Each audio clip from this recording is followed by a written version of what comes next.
કેમ છો મિત્રો? બધા મજામાં ને? તો હું તમારો પ્રિય મિત્ર સંતોષ. તો હું એવી આશા રાખું છું કે તમે બધા કુશળ મંગળ છો. તો બધા મિત્રોને હરે કૃષ્ણ. તો અત્યારે જવાનું હતું અહીંયાથી ગેરેજ અને ત્યાંથી જવાનું હતું કોલેજ. તો અત્યારે સવારમાં ચાલુ થઈ ગયો છે વરસાદ. તો વરસાદના લીધે અત્યારે અહીંયા ઊભું રહેવું પડશે અને થોડુંક મોડું પણ થઈ જશે. તો કાંઈ નહીં, ચાલો તો અત્યારે હવે કંઈક નાસ્તો કરીએ અને વરસાદ રહી જાય ત્યારબાદ અહીંયાથી ગેરેજે જઈએ. કારણ કે મારે દર વખતે એમ થાય, હું તૈયાર થઈ અને જવા માટે નીકળું ને એટલે વરસાદ ચાલુ થાય અથવા કંઈક નું કંઈક હોય. એટલે કાંઈ નહીં, એ તો 4 મહિના વરસાદ આવે, કેટલોક વરસાદ આવે છે.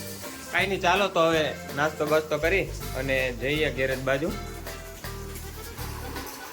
તો આપણા શેણા બફાઈ ગયા છે, તો શેણા ખાઈ એવડો ખાઈ નાસ્તો કરી અને નીકળીએ. હવે તો જોવો, હવે વરસાદ રહી ગયો છે તો હવે આપણે ગેરેજ બાજુ નીકળીએ. કારણ કે સવારના પરમાં જ વરસાદ ચાલુ થઈ ગયો હતો અને પણ કાંઈ પાછો ઓછો વરસાદ નહોતો.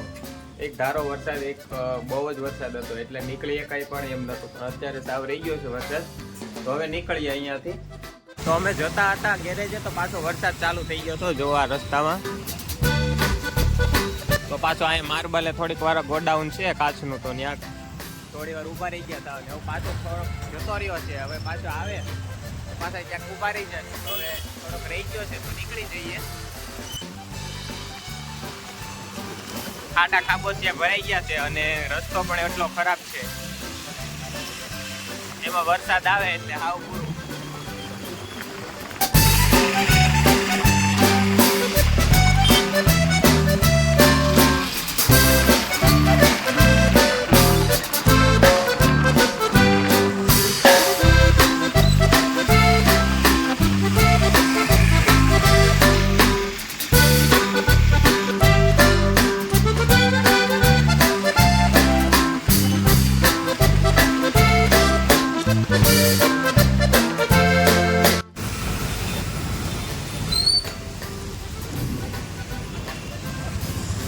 તો આવી ગયો છું અત્યારે ગેરેજ અને પહોંચી ગયો છું. અને ટીપેન્દ્ર કંઈક 4 વ્હીલ ને રિપેરિંગ કરે છે.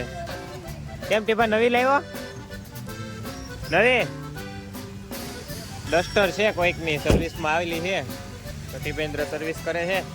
અને આપણે હવે અંદર જઈએ.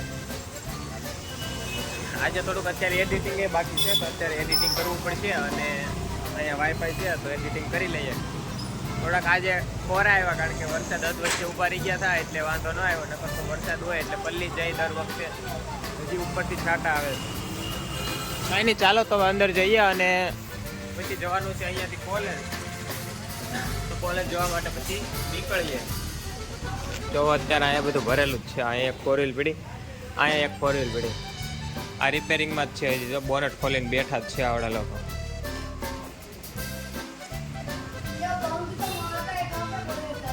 કાંઈકનું કાંઈક અહીંયા સર્વિસમાં અત્યારે ચાલુ જ હોય. અમે આવીએ ત્યાં ટીપેન્દ્ર ખોલીને તૈયાર રાખે 4 વ્હીલનું બોનટ ને એવું બધું, જે એન્જિન બેન્જિનનો પ્રોબ્લેમ હોય આવીને મહેન્દ્ર રિપેર કરી નાખે. કાંઈ નહીં, ચાલો તો હવે મળીએ. તો અત્યારે બધી 4 વ્હીલ બધી બહાર કાઢે છે, તો આપણે ટીપેન્દ્રને જરીક હેલ્પ કરાવીએ 4 વ્હીલ બહાર કાઢવામાં. આવા દે અડી જાય એટલે અવાજ આવશે.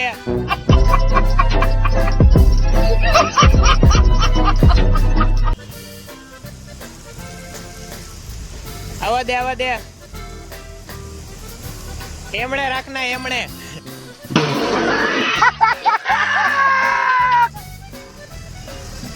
આવા દે.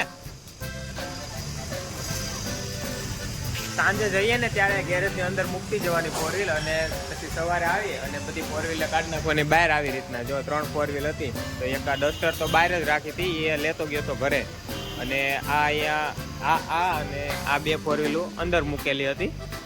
હજી આને તો બહાર નહીં કાઢે, કારણ કે આ તો પાછળ થોડીક જગ્યા જોઈએ એટલે બહાર કાઢવી પડે. આ 4 વ્હીલને તો ત્યાં જ રિપેર કરવાની છે, અને આ બંને એને અહીંયા બહાર રિપેર કરી નાખીએ ચાલે. તો અત્યારે હું આવ્યો છું કોલેજ અને અહીંયાથી જાઉં છું હવે લેક્ચર ભરવા માટે. અત્યારે 2 લેક્ચર તો અમારે ચૂકાઈ ગયા, કારણ કે 21 નંબરની બસ આવતી જ નથી ક્યારની. હું એમાં બેઠો, પણ રેલવે સ્ટેશન પાસે ટ્રાફિક હતું ને એના લીધે થોડુંક આવવામાં મોડું થઈ ગયું અને 2 લેક્ચર જતા રહ્યા. હવે 1 લેક્ચર. તો ચાલો હવે જઈએ આપણે 3 માળ ચડી અને લેક્ચર ભરવા જવાનું છે. તો જઈએ આપણે. અત્યારે સર ખીજા છે પાછા, કારણ કે 2 લેક્ચર નહીં ભર્યા અને આ 1 લેક્ચર ભરવાનો છે, ઇંગ્લિશનો છે અત્યારે. તો આ આપણો ક્લાસ છે, એમાં જે બાજુનો ક્લાસ છે એમાં આપણે જવાનું છે NB3માં. बड़ा हरामी हो बेटा.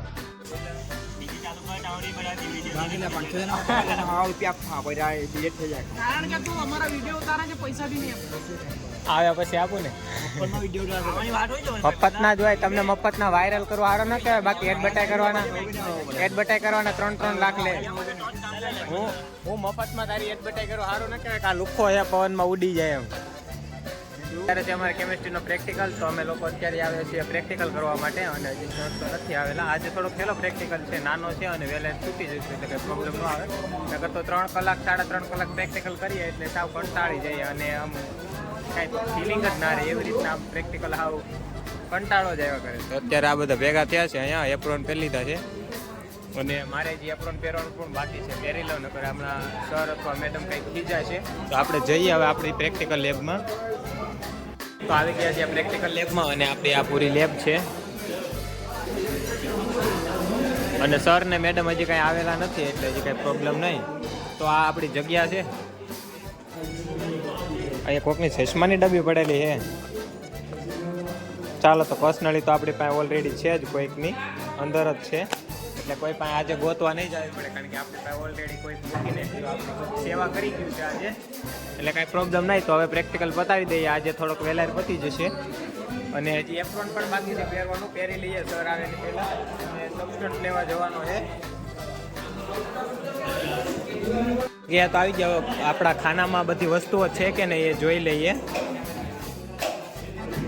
તો અત્યારે આ કાચનું બીકર મોટું, હા તો એ જોશે. નાનું બીકર અને વોચ ગ્લાસ તો જોઈશે આવડો. અને હજી ઓલી આપેલી નથી, કાચની ઓલી આવે છે જેની અંદર સબસ્ટન્ટ લેવાનું, તો એ તો નથી અત્યારે. તો એ હાલો સર પાસે લેવા જવું પડશે. અને આને પણ બહાર કાઢી લઈએ, કારણ કે આજે સબસ્ટન્ટને ગરમ કરવાનો છે એટલે થોડુંક તો જોશે. તો હાલો હવે સર પાસે જઈએ અને આપણે લઈ આવીએ બધી વસ્તુઓ. આ આપણું સબસ્ટન્ટ આવી ગયું છે અને હવે એને જાળવી અને મૂકી દઈએ, કારણ કે એના ઉપર આખો પ્રેક્ટિકલ કરવાનો છે. કારણ કે નવો વોચ ક્લાસ મેડમ પાસે લઈ આવ્યા અને એમાં સબસ્ટન્ટ લઈ લીધું. તો બસ હવે આપણે પ્રેક્ટિકલ કરીએ ચાલુ. આપણે આ બર્નર જગવી અને પ્રેક્ટિકલને કરીએ ચાલુ હવે. તો હવે અત્યારે કેમિસ્ટ્રી લેબમાં છૂટી ગયા છે, કારણ કે અમારે લોકોને પ્રેક્ટિકલ પૂરો થઈ ગયો અને સાઇન કરાવી અને અમે લોકો નીકળી ગયા. આવડા લોકો મારી પહેલાં નીકળ્યા અને હજી બીજા લોકો નીકળે છે. કાં ઓમ તારે થઈ ગયો? હજી અડધા લોકોને જેને રીડિંગ નથી આવ્યા, એક લોકો અંદર છે અને સાઇન કરાવી અને બહાર નીકળશે. તો હાલો આપણો હવે તો ટાઈમ થઈ ગયો છે. તો હવે નીકળીએ બીઆર ટેસ્ટ તરફ અને બીઆર ટેસ્ટથી પછી જઈએ ઘરે. હવે કારણ કે સવારે બસ પણ નથી આવતી, વાર લાગતી બસ આવવામાં. અત્યારે જોઈએ હવે બસ આવે છે કે નહીં. 21 નંબરની બસ, કારણ કે આગળ થોડુંક પાણી ભરાયેલું હતું ને એના લીધે નથી આવતી. તો અત્યારે આવે કે નહીં જોઈએ ત્યાં જઈને અને વહેલા મોડા ઘરે પહોંચીએ. તો મળીએ બીઆર ટેસ્ટ. તો અત્યારે અમારે આખી કોલેજમાં કોઈ નથી. જોવો તમે, અહીંયા પણ આ રસ્તો છે સાયન્સવાળાનો, ત્યાં પણ કોઈ નથી. તો આ છે અમારે કોમર્સવાળાનો રસ્તો, ત્યાં પણ કોઈ નથી. અને આ ગેટ બાજુ જોવો તમે, તો અહીંયા પણ કોઈ નથી. કારણ કે અમે લોકો પ્રેક્ટિકલમાં ખાલી કેટલા 15 થી 20 જણા હોઈએ અને એ લોકો પ્રેક્ટિકલ કરતા હોય છે. બાકી બધાને રજા પડી જાય લગભગ 4 વાગ્યાની, અને અમારે લોકોને 5:30 થી 6 વાગી જાય. ઘરે પહોંચીએ ત્યાં 7, 7:30 થઈ જાય. જો આ અમારે આ સ્વામીજી તો આવે છે બાઇક લઈને, એટલે એને કાંઈ પ્રોબ્લેમ ન આવે. ઘરના બાપાનો પેટ્રોલ પંપ છે એટલે. કેમ સ્વામી બોલો નહીં કાંઈ? પેટ્રોલ પંપ છે ને તારા પપ્પાને? SR નો કે તો ભારત છે. તો ભાઈ સસ્તું વેચે છે એટલે કાંઈ વાંધો નહીં. નકર અહીંયા હમણાં રિમાન્ડ લે તેની. કાંઈ નહીં, ચાલો તો હવે આવે મારો દોસ્તાર બ્રિજેશની વાટે ઊભો છું હું. એ આવે એટલે જઈએ આપણે બીઆરટીએ છે. તો આવ્યો છે ભાવેશ. તો ભાવેશ, તમારું મંતવ્ય જરીક 2 શબ્દમાં કહો. તમારા પ્રેક્ટિકલનું વર્ણન કરો તમે. કેવો પ્રેક્ટિકલ? એ કઈ ભાષા બોલે તમે જુઓ. કઈ ભાષા બોલાયેલા તમે? કેવી? ખાનદેશી મરાઠી. એ લોકો મરાઠી ભાષા બોલે, હિન્દી બોલે, ગુજરાતી બોલે, ઇંગ્લિશ બોલે, બધી ભાષા બોલે. મને ખાલી ગુજરાતી અને હિન્દી જ આવડે, ઇંગ્લિશ તો આપણને કઈ આવડે નહીં. આવડા લોકો ફાવી જાય, કારણ કે બધી ભાષા આવડે. બસ લે, બહુ પબ્લિક ને ન હોય પછી રિએક્શન ન આપવાનું હોય. તો હવે ભાવેશ આવી ગયો છે, હવે ને જઈએ હવે BRTS તરફ. હજી બ્રિજેશ તો આવ્યો નથી, એ પ્રેક્ટિકલમાં હશે. તૃપ્તિ મેડમ છે તો ભાઈ મોડા જ છૂટવાના. તો આવી ગયા છીએ આપણે BRTS ના સ્ટેશને, નવયુગ સાયન્સ કોલેજ BRTS. તો અંદર જઈએ હવે. તો હું આવ્યો છું અત્યારે ધીરુભાઈની ઓફિસે, અને ત્યાં જઈ અને થોડુંક એડિટિંગ કરી નાખીએ. તો હું જાઉં છું અત્યારે ઘરે, અને મહેન્દ્ર મને આવ્યો છે લેવા. તો અત્યારે રમે છે કેન્ડી ક્રશ. કેટલામું લેવલ છે એલા? 2817 એટલામું લેવલ છે, અને કેદુનો રમે છે, 2-3 વર્ષથી રમતો છે. તો કાંઈ નહીં, તો આપણે હવે જવાનું છે ઘરે, અને મહેન્દ્ર લેવા આવ્યો. હવે રૂમ બાજુ જઈએ. તો આપણા બ્લોગને હવે અહીંયા પૂર્ણ કરીએ. તો બસ આપણી ચેનલને લાઈક, શેર અને સબસ્ક્રાઈબ કરી દેજો. અને સબસ્ક્રાઈબ કરવાનું પહેલાં તો આપ ખાસ ભૂલતા નહીં. તો મળી આવે નેક્સ્ટ બ્લોગમાં. તો હવે હરે કૃષ્ણ.